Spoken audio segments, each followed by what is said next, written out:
फेसबुकआ धंस जालांबाय दङ माबा इउटिउबारफ्रा आंखौ मोनसे खोथा बुंनो होनो नागिरदोंमोन आं बुंलांखानोसै आरो दे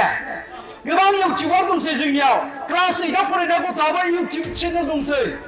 क्लास 9 10 11 12 नोंना फेसबुक दङ इउटिउब चेनेलबो दङ बै इउटिउब चेनेलाव जोङो मा भिडिअ आपल'ड खालामो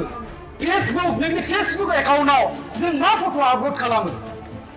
नोङो नाय गुबुन जाथिनि गुबुन हारिनि गथ'फोरखौ हारसाफोरखौ नाय बिसोर इडुकेसननि सोमोन्दै भिडिअ आपल'ड खालामो गावसोरनि जायगानि ससियेलनि सोमोन्दै बिसोर भिडिअ आपल'ड खालामो इक'नमिक्सनि सोमोन्दै भिडिअ आपल'ड खालामो जोङो मा आपल'ड खालामो मैया फुजायाव सोर सेंग्रा सिख्लाया हमनानै बुजानाय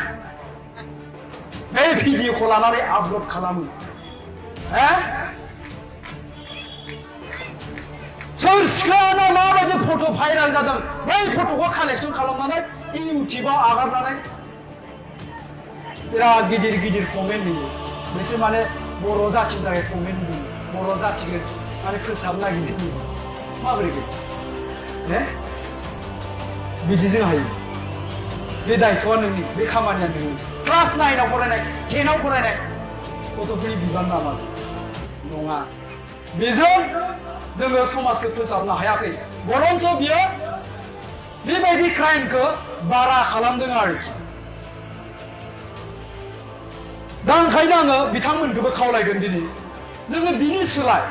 नोङो समाजनो माबा मोनसे मोजां मेसेज होनो हानाय मोनसे भिडिअ आपल'ड खालाम मोनसे आपडेट स्टेटास आपडेट होनो